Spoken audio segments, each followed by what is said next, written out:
Shine tech మీ ఇంటిని మరింత అందంగా మార్చాలనుకుంటున్నారా? స్పెషల్ అట్రాక్షన్ తో పాటు లివింగ్ కి perfect solution. UPVC windows and doors, Bontada group.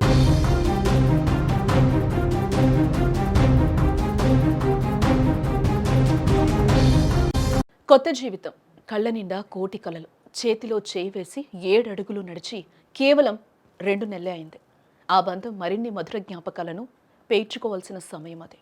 కానీ విధి ఆ ఇద్దరిని మృత్యు రూపంలో వెంటాడింది.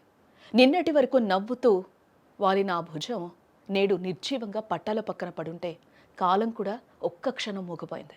యాదాద్రి భువనగిరి జిల్లాలో జరిగిన ప్రమాదంలో నవ దంపతులు ప్రాణాలు కోల్పోయారు. రైలు నుంచి జారిపడి చనిపోవడం కంటతడి పెట్టిస్తూ ఉంది. ఇప్పుడు ఆంధ్రప్రదేశ్లోని పార్వతీపురం మన్యం జిల్లా గరుగుబెల్లి మండలం రావుపల్లికి చెందిన కోరాడ సింహాచలం బతుకు తెరువు కోసం హైదరాబాద్ వచ్చి ఫార్మా కంపెనీలో పనిచేస్తూ ఉన్నారు. అదే జిల్లాలోని అంకవరం గ్రామానికి చెందిన భవానీతో 2 నెలల క్రితమే అతనికి వివాహమైంది. హైదరాబాద్లోని జగద్గిరిగుట్ట, గాంధీనగర్లో వీరిద్దరూ కాపురం ఉంటున్నారు. విజయవాడలో ఉన్న బంధువుల ఇంటికి వెళ్లాలని ముచ్చటపడి గురువారం రాత్రి సికింద్రాబాద్లో మచిలీపట్నం ఎక్స్ప్రెస్ ఎక్కారు. కానీ ఆ ప్రయాణమే వారిద్దరిని అనంత లోకాలకు తీసుకెళ్తుందని ఆ అభాగ్యులు ఊహించలేకపోయారు. రైలు వంగపల్లి ఆలేరు మధ్య వేగంగా వెళ్తూ ఉంది. అర్ధరాత్రి సమయం కావడంతో ప్రయాణికులందరూ కూడా గాఢ నిద్రలో ఉన్నారు.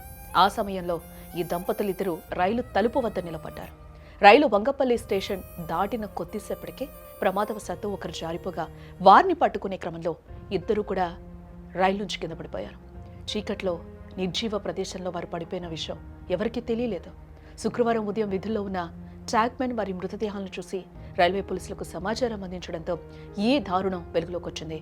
కేవలం 19 ఏళ్లకే భవానీ, 25 ఏళ్లకే సింహాచలం 100 ఏళ్ల ఆయుష్ నిండిపోవడంతో వారి స్వగ్రామాల్లో విషాద ఛాయలు అలుముకున్నాయి.